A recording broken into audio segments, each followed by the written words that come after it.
اللہ علیہ یا محمد صلی اللہ علیہ یا محمد صلی اللہ علیہ یا محمد صلی اللہ علیہ یا محمد.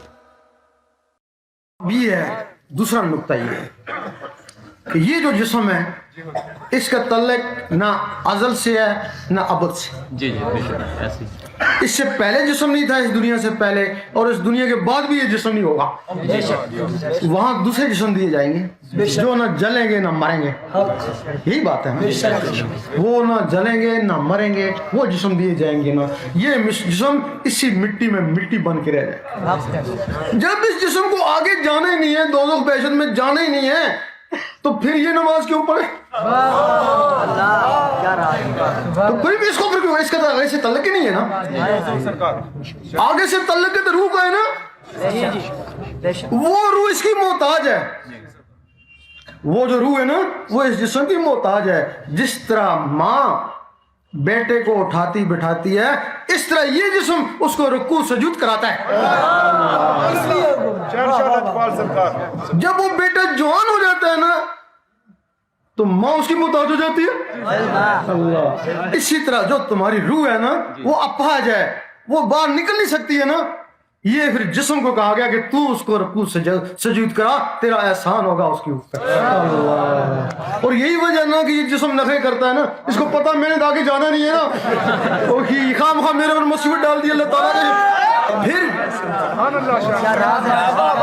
پھر جب وہ ذکوریت سے وہ تمہاری روح بالغ ہو جائے گی تو پھر یہ جسم بھلے سوتا رہے بھلے مر جائے اس کو پرواہ نہیں ہے. پھر جا کے بیت المعمور میں نمازیں پڑھیں گی، وہ آزاد ہو جائیں گی الٹا، اور شمال میں جا کے نمازیں پڑھیں گی. اور اس وقت تک وہ سر نہیں اٹھائیں گی جب تک اللہ جواب نہیں دے لبیک یا عبدی.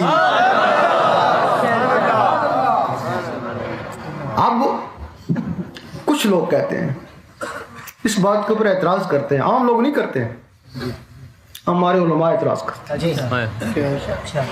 وہ ایک مثال دیتے ہیں کہ کوئی آدمی تھا بہت عرصہ نمازیں پڑھتا رہا.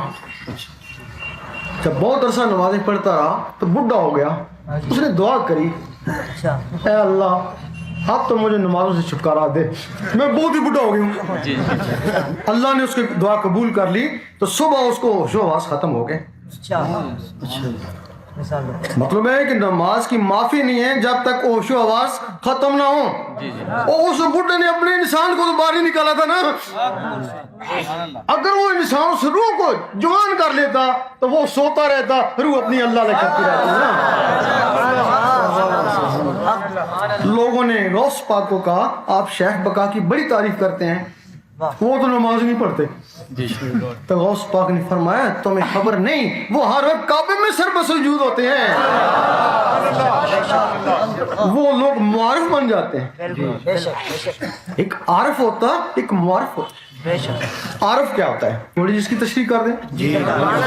کئی لوگ درباروں کو ماننے والے ہیں، کہتے ہیں یہ عارفانہ کلام ہے تو یہ معارفانہ کلام ہے.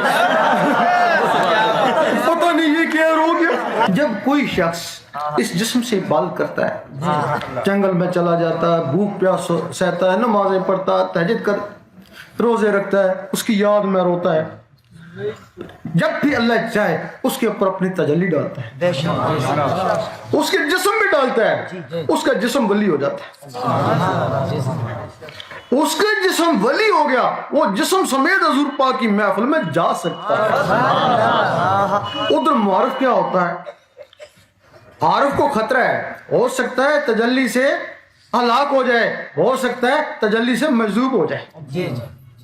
دوسرا سلسلہ معارف کا ہے، وہ زیادہ زور دیتے ہیں اپنے اندر کو جگاتے ہیں، روح کو باہر کھڑا کر دیتے ہیں. پھر جب تجلی پڑتی ہے تو روح کسی روح کے اوپر تجلی پڑتی ہے، اس کی وہ روح ولی ہو جاتی ہے. اس کا جسم ولی ہو گیا، اس کی روح ولی ہوگی. وہ جسم سے مل جاتا ہے نا. یہ دور سے دیکھتا ہے کتنا خوش نصیب ہے حضور پاک کی محفل میں جسم سمیت بیٹھا ہوا.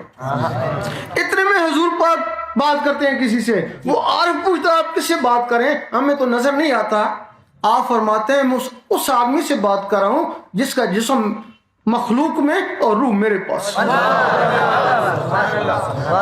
اور وہ اشد کہتے ہیں کہ کتنا خوش نصیب ہے، ادھر بھی موجود اور ادھر بھی، اتنے میں نماز کا وقت آ جاتا ہے، وہ حکم ہوتا ہے یہ جو زہری ولایت والے ہیں زہر میں جا کے نماز پڑھیں ورنہ ولایت سلب ہو جائے گی، اور وہ جو روح والا ہوتا ہے وہ تو حضور پاک کے پیچھے نماز پڑھتا ہے نا،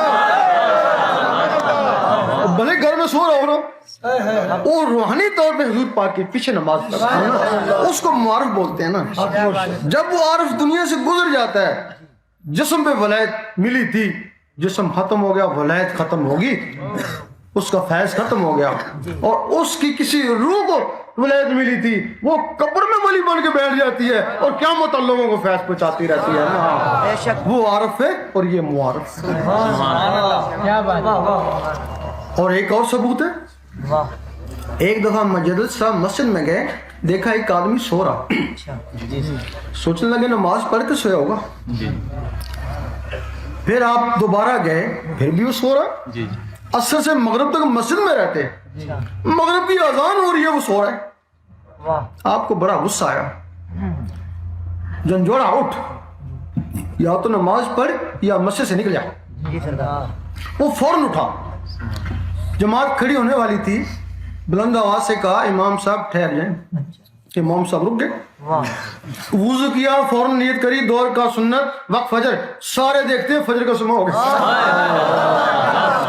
پھر زور کی نماز پڑھی، زور کا سما ہو گیا، پھر عصر کی نماز پڑھی، ایک راوی لکھتے ہیں کہ سورج واپس آ گیا، اس وقت اس نے کہا مجدد صاحب آپ تو صاحب نظر تھے، بہتر تھا مجھے جگانے سے پہلے میرا حال دیکھتے، میں تو اسی کے پاس تھا جس کی تم نمازوں